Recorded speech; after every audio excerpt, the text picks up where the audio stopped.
While I wait, I want to use this time as an educational moment. This might not go my way today. Just keeping it real. Started off really, really promising. Here at Boxing and Bullish, we're going to show the good, the bad, and the ugly. See that face? That's me getting cooked. It happens. It happens. I ain't out just yet. The power of using a 35 to 40% stop loss. I'm in profit. Not bad. So let me go ahead. I'll be back. I've got to adjust my stop loss. Okay. Haven't yet modified it, but I'm prepared to do so. So when you okay, yeah, we're ready to start modifying now. So when you want to modify, you got to go to orders. I use my phone. It's easier for me to just access it from my phone.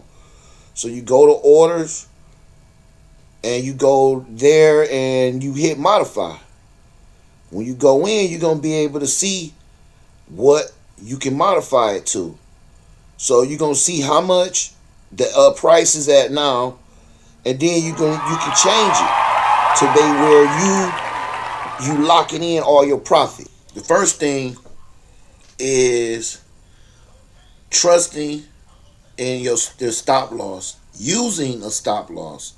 Number one, if you don't use a stop loss, you might as well go to the casino and just put your money in the machines, because without a stop loss, you are letting the market have a chance to take as much money from your account as it wants, and it will wipe you out.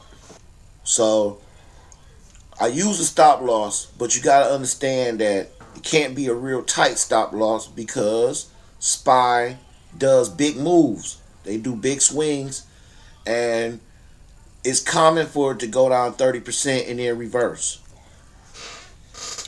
Once again, thank you for tuning in to another great episode of Boxing and Bullish. I am your host, Dev the Smoke, and we're going to see you at the next one. Peace.